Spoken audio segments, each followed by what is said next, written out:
அன்பான சகோதர சகோதரிகளே, தேவ பிள்ளைகளே, கிறிஸ்துவின் மனவாட்டிகளே, உங்கள் அனைவருக்கும் நம்ம ஆண்டவராய் இயேசு கிறிஸ்துவுடைய கிருபையும் சமாதானமும் நம்மில் என்றும் உண்டாயிருப்பதாக. ஆமீன். இந்த நாளில் பரிசுத்தாவின் வெளிப்படுத்துகிற சத்தியத்திற்காக நம்ம நன்றி செலுத்துவோம். இந்த நாளில் பார்த்தீங்கன்னா, ஆவியில் வளர வேண்டுமா? நம்ம விசுவாசம், நம்ம தேவன் மேலே நம்மளோட விசுவாசம் அதிகமாகும் போது நமக்கு என்ன தோணும்னா, நம்ம ஆவிக்குள்ளாக வளரணும்னு ஒரு எண்ணம் வரும். அந்த எண்ணம் பார்த்திங்கன்னா, அதாவது ஒரு சத்தியத்தை சத்தியத்தின்படி நம்ம அறிந்து கொள்ளணும். இப்போது நமக்கு சபைகளில் வார்த்தைகள் எடுப்பாங்க.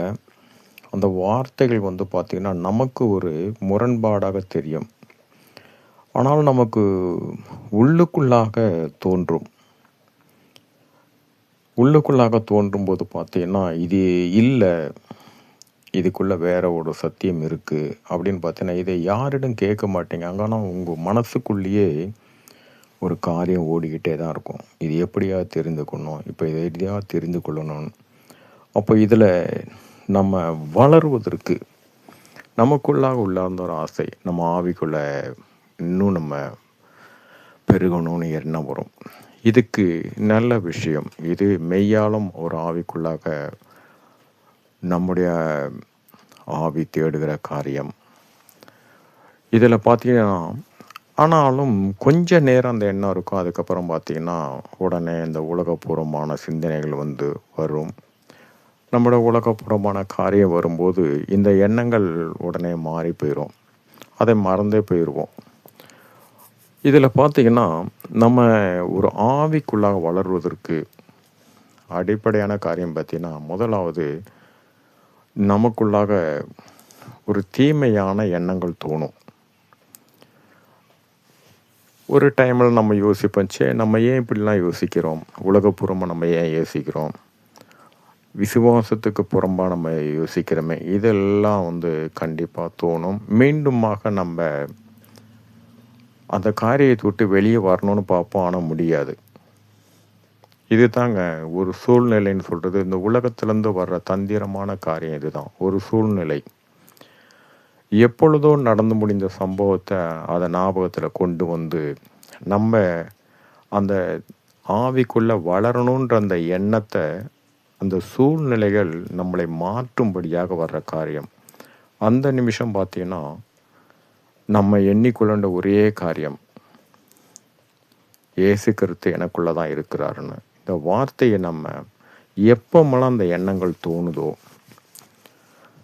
நம்ம நடந்து முடிந்த காரியங்கள், நம்ம அந்த ஆவிக்குள்ளாக ஒரு வசனத்தை ஏதாவது தியானிக்கணும்னு ஆசைப்பட்டிருப்போம், அதை குறித்து சிந்திச்சிட்டே இருக்கும்போது பார்த்தீங்கன்னா அந்த உலகத்துடைய காரியம் வரும். இந்த மாதிரி எண்ணங்கள் வரும்போதெல்லாம் ஒரே வார்த்தை தான், இது திரும்ப திரும்ப சொல்லுங்கள். ஏன்னா இது திரும்ப திரும்ப நம்ம சொல்லும்போது தான் இந்த உலகப்புறமான சூழ்நிலை நம்ம விட்டு போகுமே தவிர, இது ஒரு நாளில் நடக்கிற காரியம் அல்ல. விசுவாசம் என்பது ஒரு நாளில் வரக்கூடியதல்ல. அது நம் தேவனோடு ஐக்கியப்படும் போது அந்த விசுவாசத்துக்கு ஒரு முடிவே கிடையாது. அது வளர்ந்து கொண்டே இருக்கக்கூடியதான் விசுவாசம். அதே மாதிரி இந்த ஆவிக்குள்ளே அந்த எண்ணங்கள் எப்பொழுதான் வரலோ அப்பமெல்லாம் நான் ஆண்டவரை இயேசு கிறிஸ்து எனக்குள்ளே தான் இருக்கிறாரு.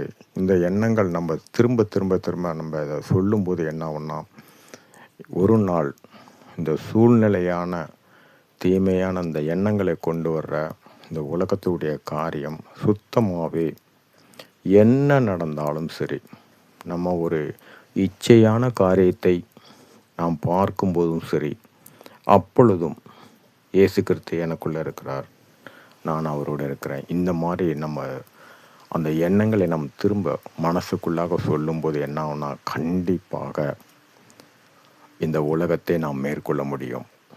இல்லாமல் சுயத்தினால் முடியாது.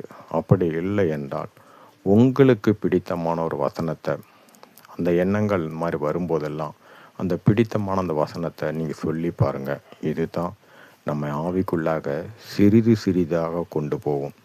ஏன்னா உலக இச்சைகள் அது இருந்துக்கிட்டே இருக்கும். அதை ஜெயிக்க தான் நமக்கு அதை மேற்கொள்ளக்கூடிய, அதை நம்ம ஓவர்டேக் பண்ணுற அதிகாரத்தை நம்ம கொடுத்துருக்காரு. ஆனால் அது நம்ம விட்டு போகணுன்ற காரியம் ஒரு நாள் முடியாது. ஏன்னா நம்ம ரட்சிக்க தான் பாவத்திலிருந்து சாபத்திலிருந்தான் நம்ம விடுதலையாக இருக்குமே தவிர உலகத்திலேருந்து நமக்கு இன்னும் விடுதலை ஆகலை. அந்த உலகத்திலிருந்து விடுதலை நம்ம ஆண்டவராக இயேசு கிறிஸ்து வருகையும் போது நாம் மறுரூபமாகறமே, அப்பொழுது தான் விடுதலை. அதனால் ஆவிக்குள்ளே வளரணும்னு எண்ணங்கள் உள்ள காரியம் நல்ல விஷயம். ஏன்னா இது தேவனுக்குள்ளாக ஐக்கியப்படுவதற்கு இது அடுத்த உயர்வான ஒரு நிலை. அதனால் இந்த எண்ணங்கள் வரும்போது இந்த வார்த்தையை சொல்லுங்கள், இயேசு கிறிஸ்து எனக்குள்ளே இருக்கிறார். சரி, இந்த நாளில் நம்ம ஆவியானவர் வெளிப்படுத்தின காரியத்திற்காக நன்றி செலுத்துவோம். இந்த காரியத்தின் மூலம் எல்லாவற்றிலும் மூவரிலும் ஒருவராக இருக்கிற தேவனே, உம்முடைய நாமம் ஒன்றுக்கே மகிமை உண்டாவதாக. ஆமென்.